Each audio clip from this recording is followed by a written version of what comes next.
আসসালামু আলাইকুম। আজকে আপনাদের তৈরি করে দেখাবো তরমুজের জেলি। এটা দেখতে যতটা সুন্দর, খেতেও অনেক মজাদার আর বানাতে খুব সহজ। যেহেতু প্রচুর গরম, তাই ঠান্ডা ঠান্ডা এই জেলিটা খেতে কিন্তু অনেক ভালো লাগবে। চলুন তাহলে দেখে নেওয়া যাক কীভাবে আমি মজাদার তরমুজের জেলিটা তৈরি করছি। এজন্য এখানে আমি মাঝারি সাইজের একটা তরমুজ নিয়েছি।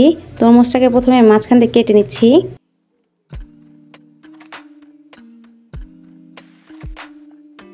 তরমুজটা দেখতে মাশাআল্লাহ অনেকটা পরিমাণ লাল হয়েছে আর খেতেও কিন্তু অনেকটা মিষ্টি। এখন এখান থেকে আমি অর্ধেকটা পরিমাণ নিব, আপনারা চাইলে আরও বেশি করে তৈরি করে নিতে পারবেন। এখন তরমুজ থেকে মাঝখানের যে লাল অংশটা আছে সেটা উঠিয়ে নিচ্ছি। খোসাটা কিন্তু ফেলে দেওয়া যাবে না। সম্পূর্ণ তরমুজটুকু একটু চামচের সাহায্যে উঠিয়ে নিচ্ছি।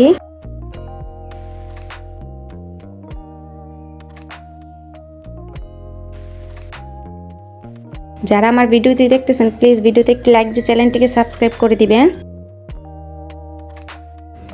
সম্পূর্ণ তরমুজটা কিন্তু উঠিয়ে নেওয়া হয়ে গেছে।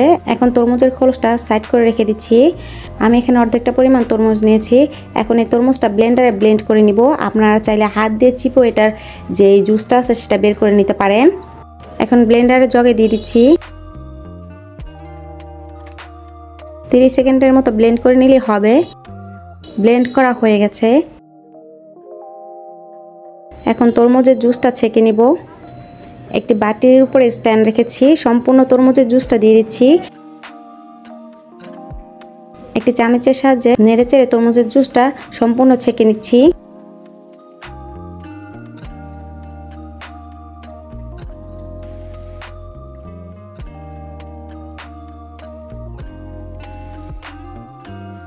সম্পূর্ণ তরমুজের জুসটা বের করে নেওয়া হয়ে গেছে। অবশিষ্ট অংশ ফেলে দিচ্ছি।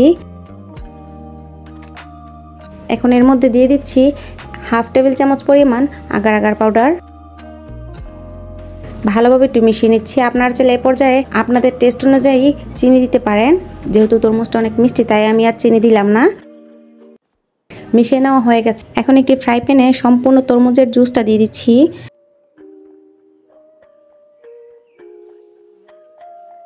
এখন চুলায় জাল করে নিব।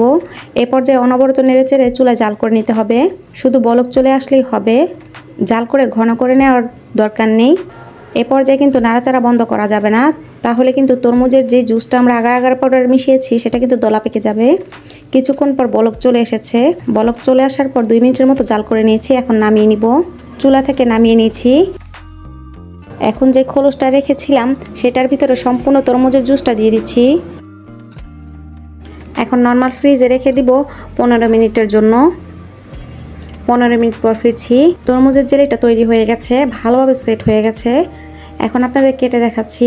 সবগুলো তরমুজের জেলি কিন্তু কেটে নিয়েছি।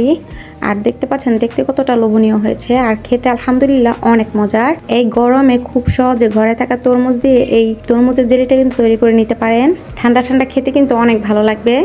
আপনারা আগার আগার পাউডারের পরিবর্তে জেলাটিনও ব্যবহার করতে পারেন। দেখলেন তো কিভাবে খুব সহজে মজার তরমুজের জেলিটা তৈরি করে নিয়েছি। বাসায় অবশ্যই একবার ট্রাই করবেন।